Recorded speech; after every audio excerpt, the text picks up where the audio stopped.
जय श्री कृष्ण। मेरे प्यारे मित्रों, अगर आज आपने यह वीडियो पूरा देख लिया तो आपको यह गहरा ज्ञान हो जाएगा कि मन क्यों भटकता है और इसे काबू में कैसे करें। और यकीन मानिए मित्रों, जब यह रहस्य आप जान जाएंगे तो आपकी जिंदगी पूरी तरह बदल जाएगी। तो चलिए शुरू करते हैं। उससे पहले आप सभी कमेंट में जय श्री कृष्ण जरूर लिखें, क्योंकि यह भी एक नई भक्ति का कदम है। मित्रों, मन बड़ा ही चंचल है। कभी यह हमें खुशियों के सपने दिखाता है, कभी दुखों की याद दिलाता है, कभी यह भूतकाल में जाकर पुरानी बातें याद करता है, तो कभी भविष्य की चिंता में हमें डुबो देता है। पर सवाल यह है कि मन इतना बेकाबू क्यों है। शास्त्र कहते हैं कि मन हमारे जीवन का सबसे बड़ा मित्र भी है और सबसे बड़ा शत्रु भी। अगर यह आपके वश में आ गया तो आप संसार जीत सकते हैं, और अगर यह आपके वश में नहीं आया तो आप खुद अपने ही बंधन में कैद हो जाएंगे। अब सोचिए, हमारी आंखें इधर उधर देखती हैं, कान हर आवाज पकड़ना चाहते हैं, जीभ हर स्वाद चखना चाहती है, नाक हर खुशबू सूंघना चाहती है, और यह सब कुछ मन की तरफ भागते हैं। जैसे ही इंद्रियां कुछ नया देखती हैं, मन कहता है, अरे ये चाहिए, ये पाना है, ये अनुभव करना है। यही कारण है कि मन कभी स्थिर नहीं बैठता। श्री कृष्ण ने गीता में कहा है, इंद्रियाणि पराण्याहुरिंद्रियभ्यः परं मनः, अर्थात इंद्रियां शक्तिशाली हैं पर मन उनसे भी ऊपर है। अगर मन को नियंत्रण में नहीं रखा तो यह इंद्रियों के पीछे भागेगा और हमें भटकाएगा। मित्रों, मन के भटकने का दूसरा बड़ा कारण है इच्छाओं का जाल। जब तक हमारी इच्छाएं हैं तब तक मन का भटकना स्वाभाविक है। एक इच्छा पूरी होती है तो दूसरी जन्म ले लेती है। जैसे आग में घी डालो तो वह और भड़कती है, वैसे ही इच्छाएं कभी खत्म नहीं होती। श्री कृष्ण ने कहा, काम एष क्रोध एष रजोगुण समुद्भवः, यानी कि यही कामना और क्रोध, यही सब दुखों का कारण है। तो जब मन इच्छाओं के पीछे भागता है तो वह भटक जाता है। अब सवाल यह है कि इस मन को काबू में कैसे किया जाए। मित्रों, इसका सबसे सुंदर और सरल उपाय है भक्ति। जब हम भगवान के चरणों में मन को लगा देते हैं तो यह इधर उधर भागना बंद कर देता है। जैसे नदी जब समुद्र में गिर जाती है तो फिर कहीं और नहीं भटकती, वैसे ही जब मन कृष्ण में लीन हो जाता है तो फिर उसे कहीं और भटकने की जरूरत नहीं रहती। आपने देखा होगा, जो भक्त सच्चे मन से भजन करता है उसका मन स्वतः शांत हो जाता है। इसलिए रोज कम से कम 10 से 15 मिनट कृष्ण का नाम जपना शुरू कीजिए। हरे कृष्ण कृष्ण कृष्ण हरे हरे, हरे राम राम राम हरे हरे। यह महामंत्र मन को धीरे धीरे स्थिर कर देगा। दूसरा उपाय है सत्संग। भाइयों और बहनों, मन का स्वभाव है कि वह उसी रंग में रंग जाता है जैसा वातावरण हो। अगर आप ऐसे लोगों के बीच बैठेंगे जो हमेशा लोभ, क्रोध और मोह की बातें करते हैं तो आपका मन भी वैसा ही बन जाएगा। लेकिन अगर आप संतों की संगति में बैठते हैं तो आपका मन पवित्र और स्थिर हो जाएगा। सत्संग ऐसा है जैसे गंदे कपड़े को गंगाजल में धोना, चाहे कपड़ा कितना भी मैला क्यों ना हो। सत्संग की धारा उसे साफ कर देती है। इसीलिए हर हफ्ते कम से कम एक बार सत्संग में जरूर बैठे या अच्छे ग्रंथों का अध्ययन करें। तीसरा उपाय है ध्यान।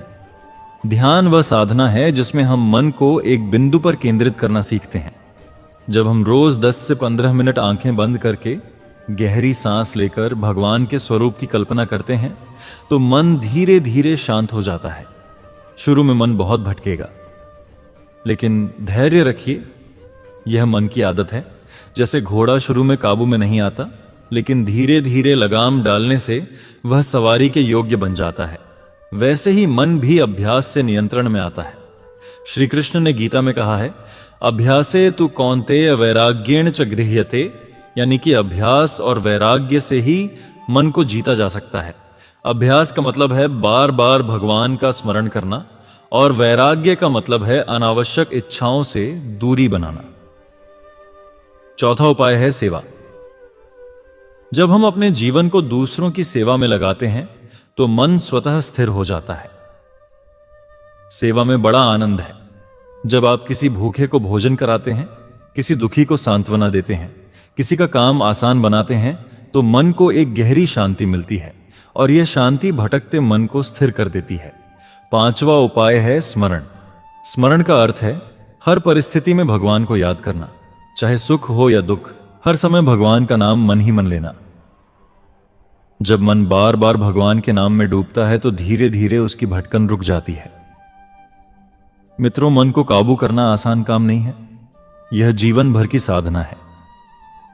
लेकिन अगर आप भक्ति, सत्संग, ध्यान, सेवा और स्मरण को जीवन में अपना लेते हैं तो निश्चित ही यह मन आपके वश में आ जाएगा। और जब मन आपके वश में होगा तो आपकी जिंदगी सुख, शांति और आनंद से भर जाएगी।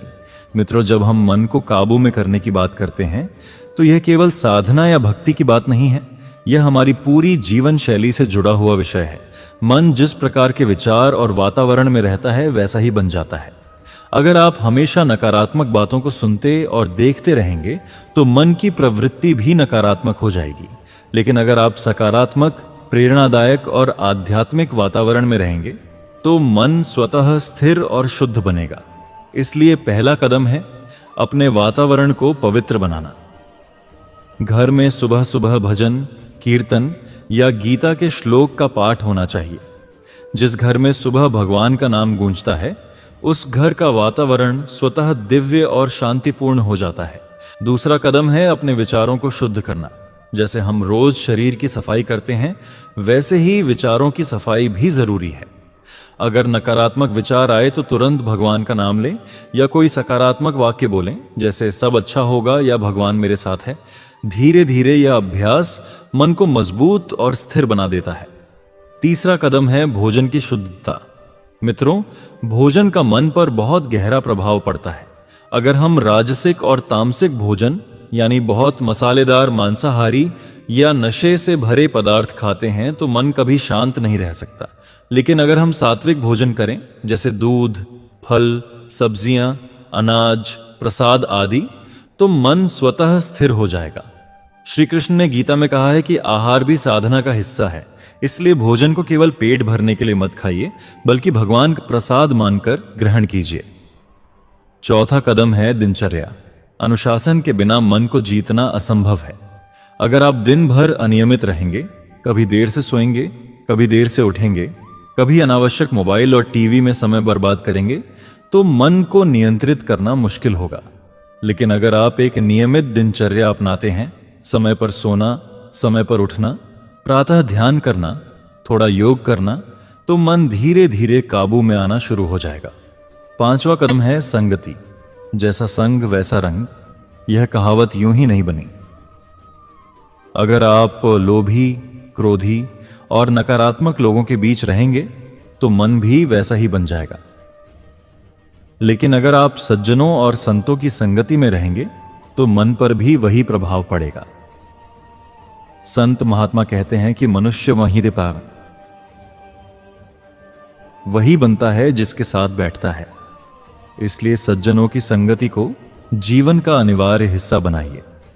अब बात करते हैं अभ्यास की। मन को स्थिर करने के लिए लगातार अभ्यास करना जरूरी है। जैसे एक विद्यार्थी को पढ़ाई में सफलता पाने के लिए रोज पढ़ना पड़ता है, वैसे ही साधक को भी मन को जीतने के लिए रोज साधना करनी पड़ती है। श्री कृष्ण ने कहा, अभ्यास और वैराग्य से ही मन जीता जा सकता है। अभ्यास का मतलब है कि हर दिन चाहे जैसे भी हालात हों, थोड़े समय के लिए ध्यान, भजन और स्मरण जरूर करना। वैराग्य का मतलब है कि जिन चीजों से मन भटकता है उनसे दूरी बनाना। अगर आपको पता है कि आपका मन बार बार मोबाइल पर खींचा चला जाता है तो उसका सीमित प्रयोग करें। अगर मन बार बार अनावश्यक इच्छाओं में भटकता है तो उन्हें त्यागने का अभ्यास करें। धीरे धीरे मन पर काबू मिलना शुरू हो जाएगा। मित्रों, मन को समझना भी जरूरी है। मन हमारा शत्रु नहीं है, बल्कि यह ऊर्जा का स्रोत है। अगर इसे सही दिशा दी जाए तो यह अद्भुत साधन बन सकता है। मन ही वह शक्ति है जो हमें भगवान की ओर ले जा सकती है। गीता कहती है, उद्धात्मनात्म नात्मान वसा आत्मत्मनो बंधुरात्मुरात्मना, यानी मनुष्य स्वयं अपना मित्र है और स्वयं अपना शत्रु है। अगर मन पर विजय पा ली तो यही मन सबसे बड़ा मित्र बन जाता है। लेकिन अगर यह बेकाबू हो गया तो यही मन सबसे बड़ा शत्रु है। इसलिए मन को दबाना नहीं है, बल्कि उसे भगवान की ओर मोड़ना है। जैसे नदी के पानी को रोक नहीं सकते, लेकिन उसका प्रवाह दिशा बदल सकते हैं, वैसे ही मन को भी दिशा दीजिए। हर बार जब मन भटके तो उसे तुरंत भगवान के स्मरण में लगाइए। धीरे धीरे यह मन आपकी आज्ञा मानना शुरू कर देगा, और जब मन आपके वश में होगा तो मित्रों, आपकी जिंदगी में सुख, शांति और आनंद का सागर उमड़ पड़ेगा।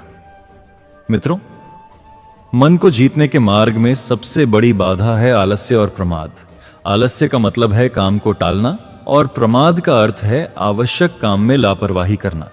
जब भी हम साधना या भक्ति करने बैठते हैं तो मन कहता है कि अभी नहीं, कल से करेंगे। यही आलस्य है। और जब हम जानते हैं कि यह काम जरूरी है लेकिन फिर भी उसे हल्के में लेकर गंभीरता से नहीं करते, तो यह प्रमाद है। आलस्य और प्रमाद मिलकर मन को बंधन में डाल देते हैं। संत कबीर ने कहा है, काल करे सो आज कर, आज करे सो अब। इसका अर्थ है कि जो करना है वह तुरंत करना चाहिए, क्योंकि यह मन हमें कल पर टालते टालते जीवन भर अधूरा छोड़ देता है। इसीलिए अगर आप वास्तव में मन पर विजय पाना चाहते हैं तो आलस्य और प्रमाद को त्यागना ही होगा। दूसरा बड़ा शत्रु है क्रोध। जब मन इच्छाओं के पीछे भागता है और वे इच्छाएं पूरी नहीं होती तो मन में क्रोध उत्पन्न होता है। क्रोध के समय बुद्धि काम करना बंद कर देती है। गीता में श्री कृष्ण कहते हैं कि क्रोध से मोह उत्पन्न होता है। मोह से स्मृति भ्रमित होती है, और जब स्मृति भ्रमित हो जाती है तो बुद्धि का नाश हो जाता है, और बुद्धि का नाश होने पर मनुष्य का पतन निश्चित है। इसलिए क्रोध को जीतना बहुत जरूरी है, और यह तभी संभव है जब हम भगवान को स्मरण करते रहे और हर परिस्थिति में धैर्य रखें। तीसरा शत्रु है लोभ। लोभ का अर्थ है कभी तृप्त ना होना, जितना मिलता है उतना कम लगता है और अधिक की चाह बढ़ती रहती है। यह लोभ मन को कभी स्थिर नहीं होने देता। लोभी मनुष्य सुखी नहीं रह सकता, क्योंकि उसका मन हमेशा और पाने की दौड़ में भटकता रहता है। इसलिए लोभ का त्याग करना ही मन को स्थिर करने का मार्ग है। चौथा शत्रु है अहंकार। जब मनुष्य सोचता है कि सब कुछ मैं ही हूं, सब कुछ मेरे कारण हो रहा है, तो वह भगवान से दूर हो जाता है। अहंकार मनुष्य को अंधा बना देता है। जैसे एक गुब्बारा हवा से भरकर ऊपर चढ़ता है लेकिन एक सुई लगते ही फट जाता है, वैसे ही अहंकारी मनुष्य थोड़े समय के लिए ऊंचा दिखता है लेकिन एक झटके में सब कुछ खो देता है। इसीलिए मन को स्थिर करने के लिए सबसे पहले अहंकार को त्यागना होगा और यह स्वीकार करना होगा कि असली कर्ता हम नहीं बल्कि भगवान है। मित्रों, इन चार शत्रुओं आलस्य, क्रोध, लोभ और अहंकार से लड़ना ही मन को जीतने की सबसे बड़ी साधना है। अब सवाल यह है कि इन शत्रुओं से लड़े कैसे? इसका उत्तर है साधना और अनुशासन। साधना का अर्थ है भगवान का स्मरण, ध्यान और नाम जप, और अनुशासन का अर्थ है अपने जीवन को नियम में बांधना। बिना नियम के कोई भी लक्ष्य पूरा नहीं हो सकता। जैसे सैनिक को युद्ध जीतने के लिए कठोर अनुशासन में रहना पड़ता है, वैसे ही साधक को भी मन जीतने के लिए अनुशासित रहना पड़ता है। सुबह जल्दी उठना, स्नान करना, भक्ति करना, दिनचर्या को नियमित रखना, यह सब अनुशासन ही है और यही मन को स्थिर करने की नींव है। मित्रों, मन को स्थिर करने के लिए दूसरा उपाय है कृतज्ञता। जब मनुष्य कृतज्ञ बन जाता है तो उसका मन भटकता नहीं। आज हम जो भी भोग रहे हैं वह सब भगवान की कृपा से ही संभव है। अगर हम हर छोटी बड़ी चीज के लिए भगवान का धन्यवाद करते हैं तो मन धीरे धीरे संतुष्ट हो जाता है, और संतुष्ट मन कभी भटकता नहीं। हर रात सोने से पहले यह जरूर सोचें कि आज के दिन में भगवान ने मुझे क्या क्या दिया। यह अभ्यास मन को शांत और स्थिर बना देगा। तीसरा उपाय है क्षमा। जब मन में किसी के प्रति क्रोध या द्वेष रहता है तो वह मन को भटकाता है, लेकिन जब हम क्षमा करना सीख जाते हैं तो मन हल्का और स्थिर हो जाता है। क्षमा करने का अर्थ यह नहीं कि हम दूसरों की गलती को सही मान लें, बल्कि इसका अर्थ है कि हम अपने मन को उस बोझ से मुक्त कर लें। जब मनुष्य क्षमा करता है तो उसका मन स्वतः भगवान की ओर निकट आ जाता है। मित्रों, मन का भटकना स्वाभाविक है क्योंकि उसका स्वभाव ही चंचल है, लेकिन इसे साधना, अनुशासन, कृतज्ञता और क्षमा के माध्यम से धीरे धीरे काबू में किया जा सकता है। जैसे एक बच्चा शुरू में शरारती होता है, लेकिन धीरे धीरे शिक्षा और संस्कार से वह सज्जन बन जाता है, वैसे ही मन भी अभ्यास और संस्कार से स्थिर और शांत बन जाता है।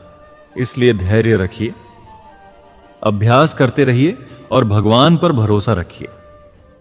निश्चित ही एक दिन यह मन आपके वश में होगा, और जब मन आपके वश में होगा तो जीवन में वह आनंद, वह शांति और वह संतोष मिलेगा जिसकी आप वर्षों से तलाश कर रहे हैं। मित्रों, मन को काबू में करने के लिए एक और अत्यंत प्रभावशाली मार्ग है ध्यान। ध्यान का अर्थ है अपने चित्त को एकाग्र करना, किसी एक बिंदु पर स्थिर करना। सामान्यतः हमारा मन हर समय अनेक विचारों में डूबा रहता है। कभी भूतकाल की यादें खींच लेती हैं, कभी भविष्य की चिंता घेर लेती है और वर्तमान का क्षण खो जाता है। यही कारण है कि मनुष्य दुखी होता है। लेकिन जब हम ध्यान करते हैं तो हम वर्तमान क्षण में टिकना सीखते हैं। वर्तमान में ही शांति है, वर्तमान में ही आनंद है और वर्तमान में ही भगवान का अनुभव है। श्री कृष्ण ने गीता में कहा है कि योगी वही है जो मन को नियंत्रित करके आत्मा में स्थिर हो जाता है और आत्मा में आनंद अनुभव करता है। ध्यान मन को काबू में करने का श्रेष्ठ साधन है।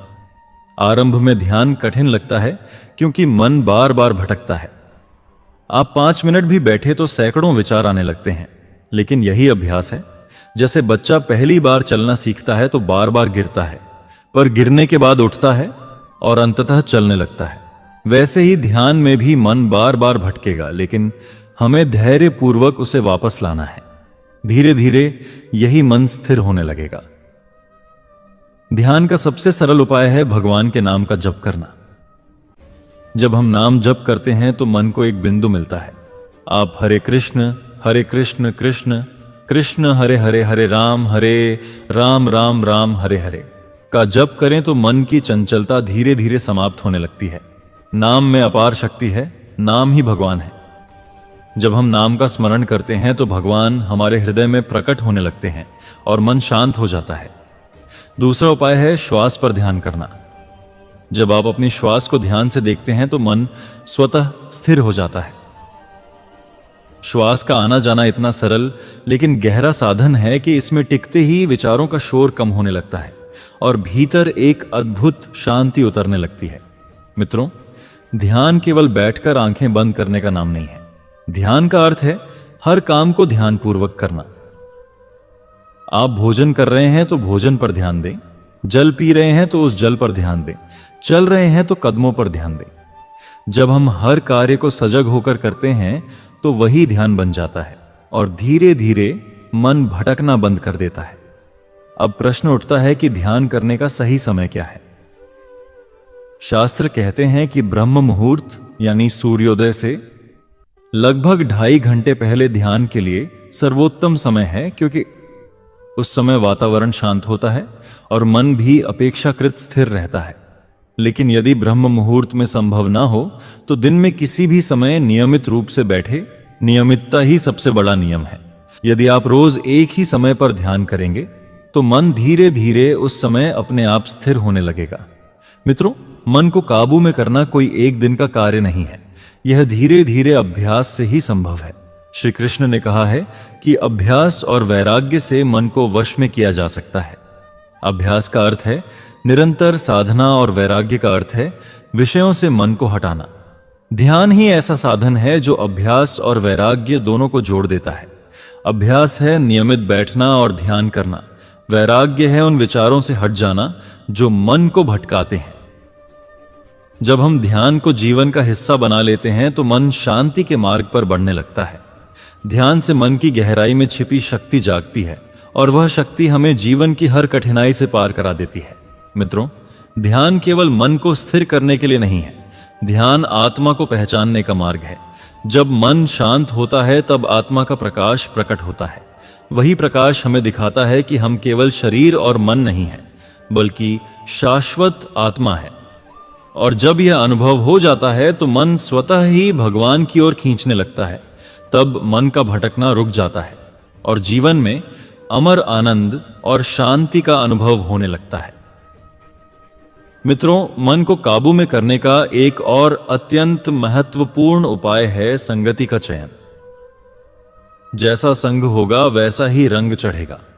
यदि हम अच्छे लोगों की संगति में रहेंगे, संतों और भक्तों के साथ बैठेंगे, उनके विचार सुनेंगे, उनके आचरण को देखेंगे, तो हमारा मन भी वैसा ही बनने लगेगा। लेकिन यदि हम बुरी संगति में रहेंगे, स्वार्थी और नकारात्मक विचार वाले लोगों के बीच समय बिताएंगे, तो मन अवश्य ही अशांत और चंचल होगा। इसलिए शास्त्रों में बार बार कहा गया है कि साधु संगति ही मनुष्य जीवन की सबसे बड़ी संपत्ति है। संत कबीर ने कहा है, सत्संगति कुसंगति केरी देखी देखी, पर अंधेरी यानी संगति का सीधा असर मन पर पड़ता है। जब हम भगवान के भक्तों की संगति करते हैं तो मन स्वतः ही स्थिर और शांत हो जाता है। मित्रों, संगति का एक और रूप है जो हम आज के समय में प्रतिदिन अनुभव करते हैं, और वह है हमारी पढ़ाई, सुनाई और दिखाई। हम जो किताबें पढ़ते हैं, जो संगीत सुनते हैं और जो दृश्य देखते हैं, वह सब भी हमारी संगति है। यदि हम अच्छे ग्रंथ पढ़ेंगे, भगवान की कथाएं और गीता, रामायण का अध्ययन करेंगे तो मन में अच्छे विचार आएंगे। यदि हम भक्ति संगीत सुनेंगे तो मन भक्तिमय होगा। लेकिन यदि हम अश्लील, नकारात्मक या हिंसक सामग्री पढ़ते, सुनते, देखते हैं तो मन अवश्य ही भटकेगा। इसलिए मन को नियंत्रित करने का एक सरल और प्रभावी उपाय है कि हम अपने इंद्रियों से क्या भीतर ले रहे हैं, उस पर ध्यान दें। यह इंद्रियां मन के द्वार हैं। यदि इन द्वारों से शुद्ध सामग्री भीतर जाएगी तो मन शुद्ध होगा, और यदि अशुद्ध सामग्री भीतर जाएगी तो मन चंचल और अशांत होगा। मित्रों, इसीलिए भगवान ने गीता में कहा है कि साधक को अपने आहार और विहार पर नियंत्रण रखना चाहिए। आहार केवल भोजन नहीं है, बल्कि जो कुछ भी हम अपनी इंद्रियों से ग्रहण करते हैं वह सब आहार है। इसलिए यदि आप मन को नियंत्रित करना चाहते हैं तो सबसे पहले अपनी संगति और अपने आहार विहार को शुद्ध कीजिए। अब एक और उपाय है सेवा। सेवा का अर्थ है निस्वार्थ भाव से दूसरों के लिए कार्य करना। जब हम सेवा करते हैं तो हमारा ध्यान अपने ऊपर से हटकर दूसरों की ओर चला जाता है और मन की भटकन स्वतः कम होने लगती है। सेवा से अहंकार गलता है, लोभ मिटता है और हृदय में करुणा जागती है। जब हृदय करुणामय होता है तो मन स्थिर हो जाता है। इसीलिए कहा गया है कि सेवा ही साधना है। चाहे वह गरीब की मदद करना हो, चाहे किसी बीमार की देखभाल करना हो, या मंदिर में जाकर सफाई करना हो, सेवा का कोई भी कार्य मन को स्थिर करने का साधन बन सकता है। मित्रों, जब हम सेवा करते हैं तो हमें यह भी अनुभव होता है कि यह संसार केवल मेरे लिए नहीं है, बल्कि सबके लिए है। यही अनुभव हमें भगवान के करीब ले जाता है, और जब मन भगवान के करीब पहुंचता है तो उसका भटकना समाप्त होने लगता है। इसीलिए संगति, शुद्ध आहार और सेवा, यह तीनों मन को काबू में करने के अत्यंत प्रभावी साधन है। मित्रों, मन को काबू में करने का अंतिम और सबसे श्रेष्ठ उपाय है पूर्ण समर्पण। जब हम अपने जीवन, अपने कर्म और अपने परिणाम को भगवान को समर्पित कर देते हैं तो मन स्वतः ही शांत हो जाता है। हमारी भटकन का सबसे बड़ा कारण है कि हम हर चीज को अपने हिसाब से घटित होते देखना चाहते हैं। जब हमारी इच्छा पूरी होती है तो हम खुश होते हैं, और जब नहीं होती तो दुखी। यही चाह और अपेक्षा मन को भटकाती है। लेकिन जब हम ये स्वीकार कर लेते हैं कि सब कुछ भगवान की इच्छा से हो रहा है और जो भी हो रहा है वही मेरे लिए सर्वोत्तम है, तब मन की यह दौड़ थम जाती है। गीता में श्री कृष्ण ने कहा है, कर्मण्यवाधिकारस्ते मां फलेषु कदाचन, यानी मनुष्य को केवल कर्म करने का अधिकार है, फल पर नहीं। जब हम इस सूत्र को जीवन में उतार लेते हैं तो मन फल की चिंता से मुक्त हो जाता है और चिंता से मुक्त होकर शांत हो जाता है। मित्रों, समर्पण का अर्थ यह नहीं कि हम कर्म करना छोड़ दें, बल्कि इसका अर्थ है कि हम पूरे उत्साह और निष्ठा से कर्म करें, लेकिन उसका फल भगवान पर छोड़ दें। जैसे बच्चा अपने पिता का हाथ पकड़कर निश्चिंत होकर चलता है। उसे चिंता नहीं रहती कि रास्ता कठिन है या आसान, क्योंकि उसे विश्वास होता है कि पिता संभाल लेंगे। वैसे ही जब हम भगवान को अपना मार्गदर्शक मान लेते हैं तो मन को कोई चिंता नहीं रहती और मन स्वतः ही स्थिर हो जाता है। समर्पण से अहंकार गलता है, समर्पण से भय दूर होता है और समर्पण से आत्मा का प्रकाश प्रकट होता है। मित्रों, यह सत्य है कि मन का स्वभाव चंचल है, लेकिन यह भी सत्य है कि निरंतर अभ्यास, साधना, सत्संग, सेवा, ध्यान और समर्पण के द्वारा मन को काबू में किया जा सकता है।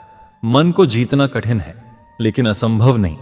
जिसने मन को जीत लिया उसने संसार को जीत लिया, और जिसने मन को जीत लिया उसने स्वयं भगवान को पा लिया। इसीलिए अपने जीवन में धीरे धीरे इन उपायों को अपनाइए, अभ्यास कीजिए, धैर्य रखिए और भगवान पर भरोसा रखिए।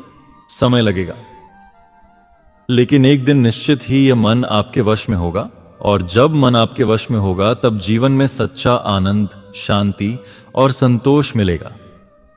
मित्रों, आज आपने सीखा कि मन क्यों भटकता है और इसे काबू में कैसे किया जा सकता है। याद रखिए कि यह मार्ग साधना और धैर्य का मार्ग है, लेकिन इसके फल अमूल्य हैं, और इसलिए मैं अंत में यही कहूंगा कि ये थी वे बातें जिससे आपका मन शांत होगा, नियंत्रित होगा। अगर आपको यह वीडियो अच्छा लगा हो तो इसे लाइक जरूर कीजिए, अपने मित्रों के साथ साझा कीजिए, चैनल को सब्सक्राइब करके भक्ति के इस सफर में जुड़े रहिए, क्योंकि आपका एक छोटा सा सहयोग भी भक्ति और ज्ञान को और दूर तक पहुंचाने में सहायक होगा।